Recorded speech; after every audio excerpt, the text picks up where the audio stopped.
Hello and welcome to Lecture 2 for Topic 3. And in this lecture, we're going to be taking a look at the Supreme Court cases that relate to gender equality in the United States. So what are we going to be covering in this lecture?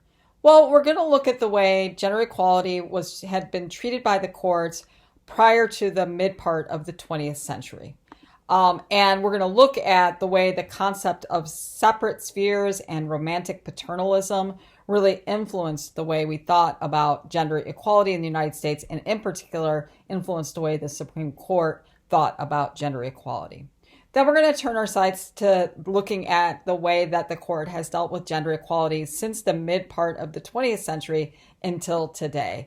And the way in which the Supreme Court began to apply the Equal Protection Clause to laws that discriminated on the basis of sex. And then we're going to look at the key cases that are related to this trajectory from prior to the 20th century to where we are today, so we get a good understanding of the way that the Supreme Court has ruled in gender equality cases. So let's go ahead and get started.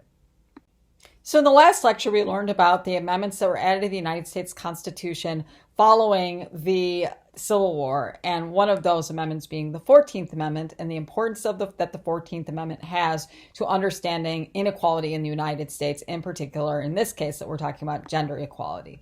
And so, but keep in mind that the idea of equal protection of the law for women, that is a modern idea. Until the mid part of the 20th century, the Equal Protection Clause didn't apply to sex. It only applied to race. And the reason for that was because of the social beliefs that really were in place until the mid part of the 20th century. The idea, there was a strong belief within our society, within the society of the United States, that women and men should be treated differently, that they were fundamentally different, that their sex and their biology really had an impact on the type of people that they were, that men were more risk-taking and that their sphere should be, outside of the home. Women were more nurturing, their sphere should be inside of the home. And so this idea of treating men and women equally, and that the Equal Protection Clause should apply to laws that treat men and women differently, wasn't really even seriously thought about, or at least I'm not saying that it wasn't seriously thought about. I mean, feminists at this time period were fighting for equal protection of the law, but there wasn't traction for that sort of equal treatment in society at this time until the mid part of the 20th century.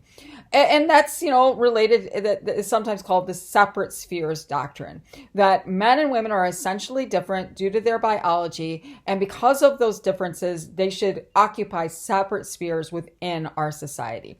And those separate spheres are generally, men's sphere is outside the home, in the economy, in business, and in politics, and women's sphere is inside the home, with family and children and home tending. Okay. And so that was the social mores at that time period. And it reflected in was reflected both in law, and it reflected in the way the Supreme Court dealt with cases that were challenging this unequal treatment between men and women.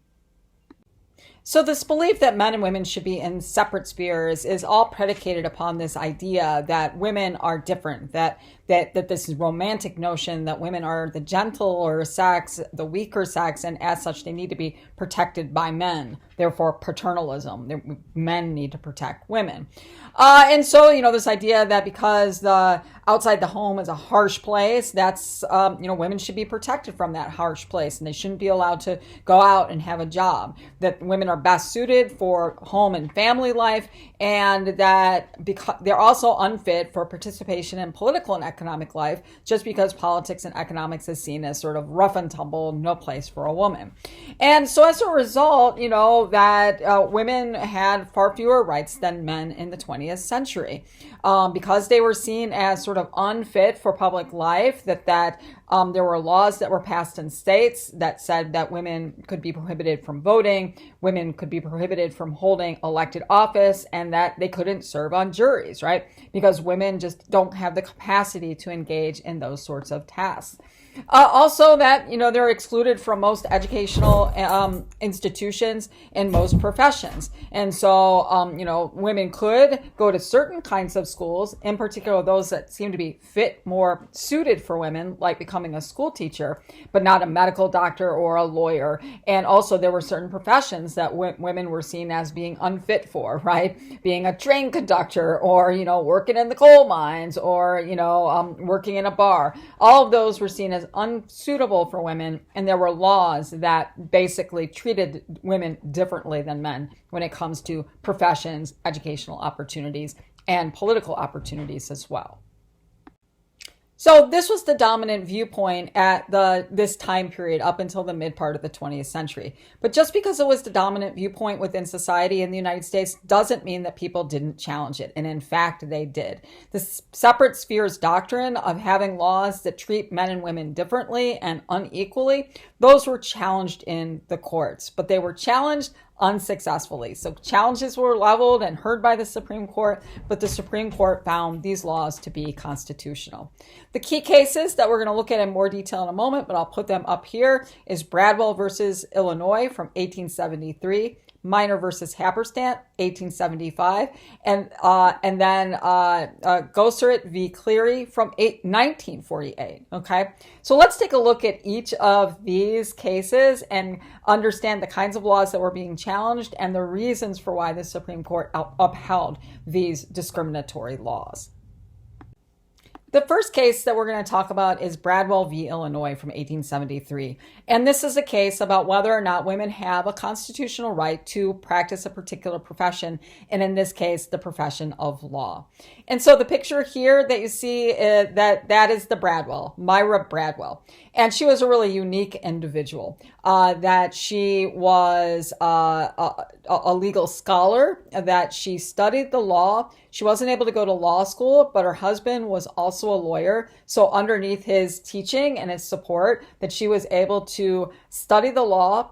She lived in Illinois, thus the Illinois there. And that not only did she study the law, but she took the bar exam that, qualifies you to be a lawyer in a particular state, and she passed the bar exam. And so, but passing the bar exam is not in and of itself enough to become a lawyer. You actually have to be accepted into the Bar Association of Illinois. And Illinois' Bar Association would not accept Myra Bradwell as a lawyer. And the reasoning that they gave was because she was a woman, and in particular because she was a married woman.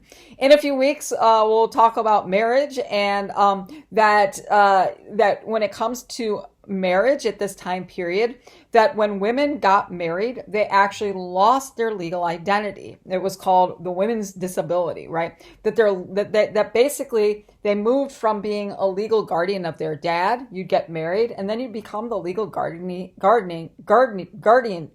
of your husband, right? So you lost your legal rights, and that's why they said she could not practice law. It's because she couldn't engage in a contract because she was a married woman. Only her husband could engage in contracts, and contracts between their lawyer, relationships between lawyer and client are contract based. You signed a contract to, represent that person. She challenged this law both at the Illinois state level, as she lost in the Illinois Supreme Court, and then she challenged it at the Supreme Court of the United States. And you see here, put my magic pen on, you see there the P and I, that she turned to the 14th Amendment and argued that the ability to practice your profession is one of these privileges and immunities that is guaranteed in the 14th Amendment, that states can't take away from citizens certain or privileges and immunities of citizenship, and one of which is practicing your profession. Well, the Supreme Court disagreed. In an 8-1 decision, they said no, that the Privileges and Immunities Clause does not give women the right to practice a profession. And so even though she challenged this, and it's a step in the right direction using the 14th Amendment, she did not succeed in the Supreme Court in having the right to practice a particular profession as recognized as a constitutional right. And here's a direct quote from the concurring opinion from Justice Joseph Bradwell, who was, part of the decision in the Bradwell case, saying that she didn't have a constitutional right to practice a profession. This quote just really encapsulates this, the deep understanding of the separate sphere doctrine for men and women. And the justice writes that the paramount destiny and mission of women are to fulfill the noble and benign offices of wife and mother. This is the law of the Creator, and the rules of civil society must be adapted to the general constitution of things and cannot be based upon exceptional cases. Okay? And so, this is an interesting quote because it captures the separate spheres doctrine, but it also says that those separate spheres come from God, from the Creator, and that while Myra Bradwell might be an exceptional case, we don't make laws based on the exceptional case. We base our laws on the norms, or at least from this justice's perspective, or the perspective of the Supreme Court at this time. The fight against this discriminatory treatment continues with Virginia Minor in the case Minor v. Happerstan. And this is a case not long after the Bradwell case in 1875. But this has to do with the constitutional right to vote. So Virginia Minor and her husband, they both lived in Missouri, and they were both suffragettes. That means they both were fighting for the right of women to vote. And they believed that the 14th Amendment was the avenue to use to say that, in fact, there was this constitutional right to vote. And they also used the Privileges and Immunities Clause from the 14th Amendment, because they said, boy, if there's not, privileges and immunities has to be the right to vote. That's the greatest, and most important privilege of citizens of the United States. So Missouri prohibited women from voting. So she actually went in and attempted to vote, and that she was arrested for doing that, for violating the law. And then that they wanted to file a complaint, a suit against the state of Missouri for violating Virginia's rights. Virginia herself couldn't actually make a legal claim. Why? Because she was a married woman. So her husband had to do it on her behalf. And they went to the Supreme Court and to argue this case, basically arguing that the Privileges and Immunities Clause grants women the right to vote. And the court disagreed and said that actually there was no constitutional right to vote, at least in 1875, right? That they said that that the Privileges and Immunities Clause applied to freed slaves, not to women, and so and that the Privileges and Immunities Clause doesn't even relate to voting, because then why would we need the 15th Amendment that said that you couldn't discriminate on the basis of race when it came to voting? So they basically said there is no constitutional right, established right to vote in the Constitution. Now, obviously, that changes in 1920, but I mean, goodness gracious, that's a lot longer, with the ratification of the 19th Amendment that prohibits discrimination on the basis of sex as it relates to voting. But again, another effort to challenge unsuccessfully these separate spheres laws. This brings us to the last of the separate sphere cases that we're going to be talking about. And it is the case Gossert v. Cleary from 1948. So notice that date, right? That's well into the 20th century, okay? And this is a challenge to a law that prohibits women from being bartenders. So after Prohibition comes to an end in the 1930s, that, there's this, we can sell alcohol legally in the United States again. And so in many states, people were going out to get a bartender license, okay? They wanted to work in taverns as bartenders. And, as it is in the state of Wisconsin, you have to have a license to not just own a tavern, but you have to have a license to be a bartender. In the state of Michigan, that's where this case is from, Michigan said that women could not be bartenders. They were prohibited from getting a bartending license, except if your husband owned the tavern, okay, or your father owned the tavern. Then women could get a bartending license. Wives could get bartending licenses, and daughters could get bartending licenses, but not an unmarried woman. Well, Virginia Gossert, she didn't like that very much. Her and her daughter, they wanted to be bartenders, and neither of them were married. And so they sued the state of Michigan, saying that this law violated not the Privileges and Immunities Clause of the 14th Amendment, but the Equal Protection Clause of the 14th Amendment. And that's important because the Equal Protection Clause is the clause that's going to be used in the second half of the 20th century to get equal rights or expand rights for women. The argument was basically they knew that the rational basis test was going to be used, and they said that there was no rational reason to treat married and unmarried women differently when it came to bartending license, right? Like, why would it be okay that a married woman could get a bartending license, but an unmarried woman could not? Well, the Supreme Court does not agree with this argument. They basically say that there is a rational reason for that. That if your husband owns the bar, they could be there to protect you so that that women are being protected by the owner of the bar, who is either their father or their husband. And no such protections would exist for women who are unmarried and just doing the bartending. They'd be open to all these harms. So they actually said that this was a rational law that was related to the legitimate government interest of keeping women safe. So we have Myra Bradwell, Virginia Minor, and Virginia Gossert to thank for beginning the pathway towards the legal journey of trying to find equal protection under the law as it relates to sex and gender. Now we're moving on to take a look at how the Supreme Court has dealt with gender equality from the mid part of the 20th century onward, okay?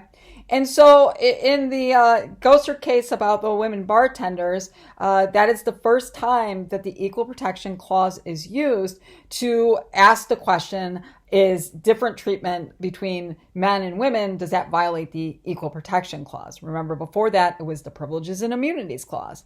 So it's after that point, it's clear that the Equal Protection Clause is going to be the clause that's going to be applied and used for considering cases dealing with gender inequality. And so in the mid-20th century, the Supreme Court begins to search for the standard to apply to the different treatment on the basis of sex. So as on our last lecture, we started talking, should sex be treated like race, and should it be viewed as a suspect classification, and should the court give it strict scrutiny? Should it be treated like a less suspect category, like age, citizen, income difference, and applying the rational basis scrutiny? Or should it be somewhere in between strict scrutiny and the rational basis scrutiny? Maybe strict scrutiny is too high. Maybe the rational basis scrutiny is too low of a bar when considering gender inequality, laws that deal with gender inequality. And so the court, as we'll see, settles on a somewhere in between. And so the standard that's used, the scrutiny that's given to cases that deal with different treatment on the basis of sex, is the intermediate scrutiny, or the intermediate scrutiny test. So let's look at how the Supreme Court got there. So you'll be reading about these four cases that help us understand the way that the Supreme Court deals with cases that deal with sexual discrimination. And we're going to provide an overview here of these four cases, but there's going to be a lot more reading for you to do in the PDF that you're going to be reading this week about these cases. So think about this as kind of an overview. Let's first just list the cases. The first case is Reed versus Reed, 1971, and you're going to see that it provides a vigorous application of the rational basis standard, okay? And so it uses the lower level test in this case. Frontero versus Richardson, just 1 year later, see the Supreme Court has a very different tact. It goes to the strictest level of scrutiny. It uses strict scrutiny in determining whether or not this law is unconstitutional. However, there's only 4 justices who think that that's the test that should be used for gender inequality cases, and so it doesn't have the force of law or precedent moving forward. Craig versus Boren establishes the test that is ultimately used in gender inequality cases. It's a great case. It's about beer. And so it's the case that presents this compromise between the rational basis standard and the strict scrutiny standard.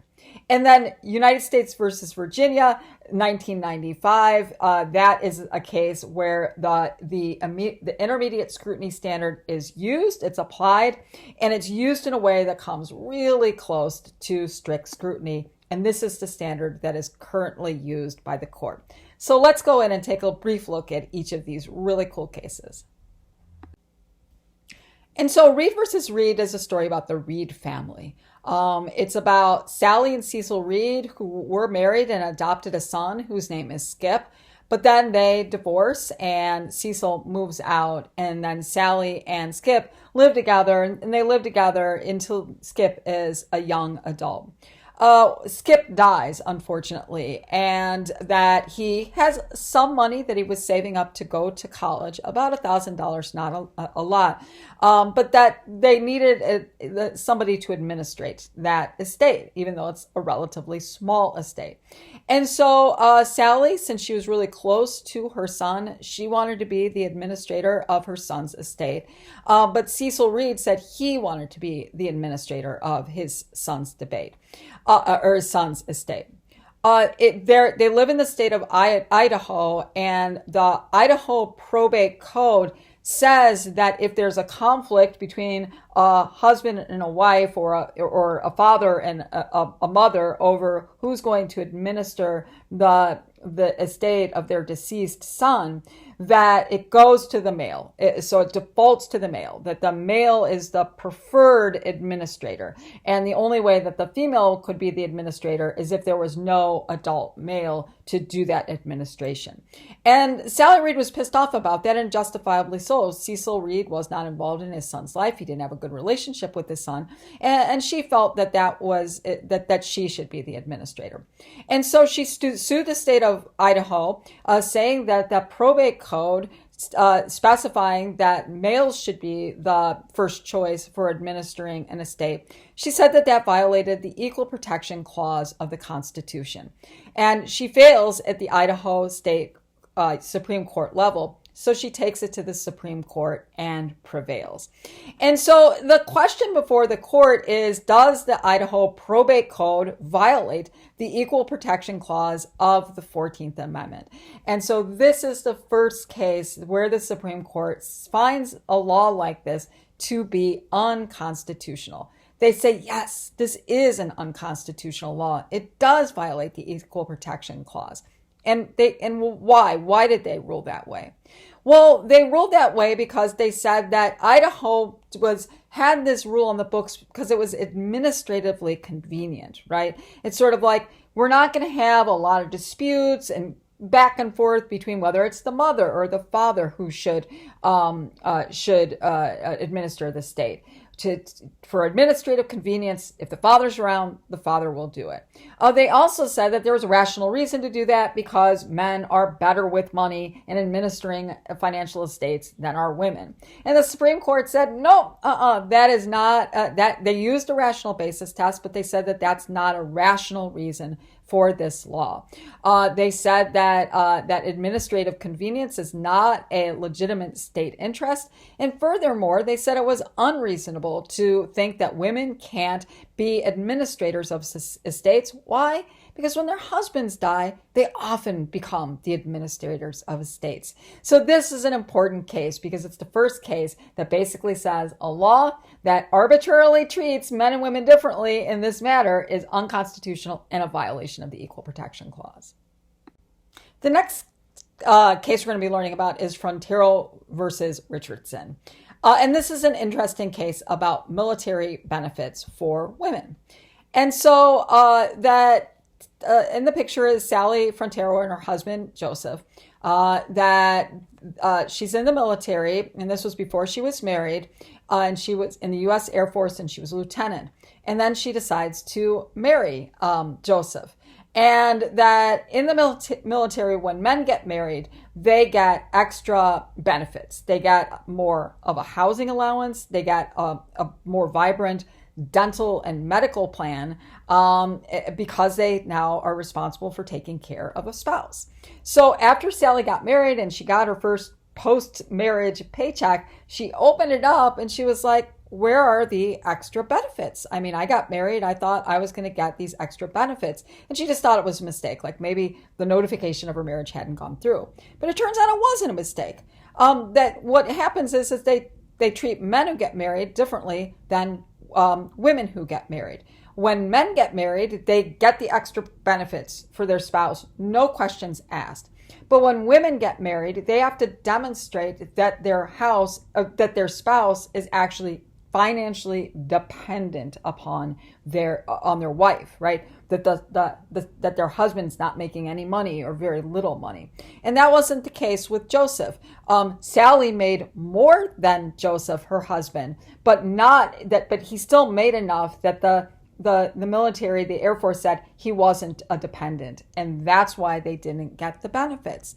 And Sally thought that rule was unfair. I mean, it could very well be that a man in the military who gets married, their wife could have a great career. It's the 1970s, right? Making a lot of money and no questions asked, you get the extra benefits. So why are women treated differently when they get married? And so they challenged this military procedure, this code.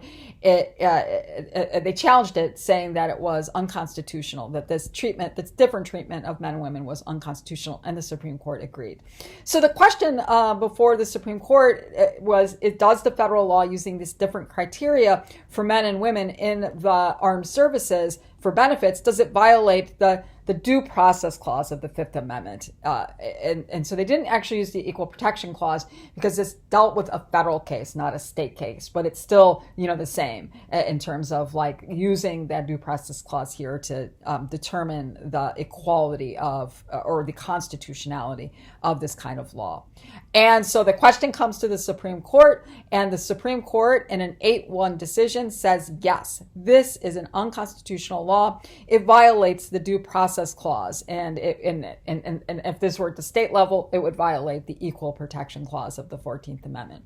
They basically said that this is a really good example of where men and women are similarly situated, right? They're both in the military. They're both getting married. Why should women be treated differently? And they said that there is no reason at all for this different treatment between women who get married in the military and men who get married in the military. The Supreme Court said that this treatment is arbitrary, it's based on stereotypes, and the Constitution forbids that kind of different treatment. And you'll read in the text that that they actually used 4 of the 9 justices said we should apply strict scrutiny to these sorts of cases. But 4 is not 5, and you need 5 for it to become precedent of the court. But this was a really important case because it really shows the Supreme Court's commitment to being, very wary of laws that have these arbitrary differences between men and women. The next case is Craig v. Boren, and this is a really interesting case because it deals with sex discrimination, but it's not about discrimination against women, it's about laws that discriminate against men. It's also interesting because it's about beer, and it's also interesting because this is one of the major cases that Ruth Bader Ginsburg argued in front of the Supreme Court. See, I had to give her the Ruth Bader Ginsburg, the RBG crown, because she was known for saying, look, the Equal Protection Clause isn't just about women's rights, it's about men's rights too, that nobody should be discriminated on the basis of sex. She also thought that it might get a little bit more traction, that if you can see that laws that discriminate against men, it might get men sort of concerned about equal protection of the law as well. And I think that there was some, wisdom in the approach that she took. So this is an interesting case. It deals with beer and the state of Oklahoma, and and it also has to do with having different ages of when somebody is considered an adult based on their sex. So in Oklahoma, if you wanted to buy like hard liquor, like a whiskey, right, that you had to be 21. Whether you were a man or a woman, you had to be 21 to buy hard alcohol. However, when it came to near beer or 3.2 beer, that's like beer that doesn't have as high of an alcohol content, women could buy the near beer at 18, but men had to wait until they were 21 to buy the near beer. I guess because like men are wild and crazy and can't make judgments. I mean, who knows what the reasoning was, right? But it was that women were seen as like maturing more quickly than men, and so that they were mature and could buy near beer because they wouldn't make mistakes, but men had to wait till they were 21. Well, folks didn't like that. In particular, men didn't like that who are trying to buy the beer. And so that this is kind of a complicated case. You'll read about it in the text, but I'll try to summarize it. You see here that this is Craig. What is his name? His first name. His first name is Curtis Craig, and that he challenged Oklahoma state laws, saying that they were an unconstitutional violation of the Equal Protection Clause, and he won in court. And so the question before the court was, does the Oklahoma law having different ages for different sexes for purchasing near beer, 3.2 beer, does that violate the Equal Protection Clause? And the court said, yes, this is unconstitutional. That they said that classification by gender must serve an important government objective, not just a legitimate government objective, but an important government objective, and it must be substantially related to achieving this objective. That's the intermediate scrutiny standard. And the court said this is not the case here. That they said that the reason that guys had to wait until they were 21 to buy beer is because that it was a traffic safety issue. They thought guys would get in cars drunk and crash. And they said that's not the case here. They say that traffic safety is important, but that the evidence doesn't show that men are more likely to cause accidents than women, right? And so that basically they say that this law is not substantially related to achieving traffic safety because they looked at the evidence and they looked at crash records, and men and women were just as likely to get in car crashes. Men weren't more likely to get into car crashes. And so this is an important case because it creates the intermediate scrutiny standard, and then it's an important case because it's a case that uses the Equal Protection Clause to protect against sexual discrimination when men are involved, not just women. And the final case we're going to be discussing is United States v. Virginia. And at this point, Justice Ruth Bader Ginsburg is on the Supreme Court, and she actually writes the opinion for the court in this case. So she kind of moves from being a litigator into being actually on the Supreme Court. And this is an important case that applies the intermediate scrutiny standard. So this is a case about the Virginia Military Institute, and that this has a long, it's in Virginia, it has a really long history. It was founded in 1839, and it's seen as this unique military experience, that if you're accepted into VMI, that you basically you are subjected to like 7 months of this really grueling sort of military endeavor, and you're called a rat, and you're really subject to sort of these harsh conditions. But the idea is that if you can get through these harsh conditions, it like molds your character. It produces a really strong leadership. You get bonds for life with the people that you go to VMI with, right? The thing is that only guys could go to VMI, okay? It was a single-sex military institution. Women who applied to VMI, they were rejected. They didn't accept women. And that pissed off women who wanted to go to VMI. They wanted that experience. They wanted to have this grueling military experience, just like guys do, so that they could prove themselves, they could build their character, and they could become future military leaders. And so women sued VMI, saying that their single-sex institution violated the Equal Protection Clause. And I'll let you read more about this in the textbook, but the Supreme Court agrees. The Supreme Court basically says that there is no reason for why VMI should only be a single-sex institution.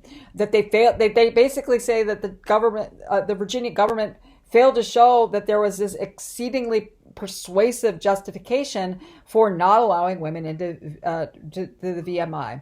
And so they said that their admissions policy violated the Equal Protections Clause.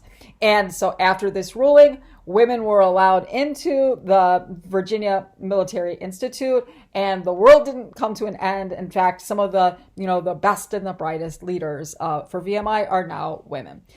There's a lot more details about it in the textbook that you'll read about, but hopefully this overview of these key cases will at least give you some footing as you're reading through some of the dense materials for this week. So thanks a lot for paying attention. I appreciate your time, and I'll talk to you again soon.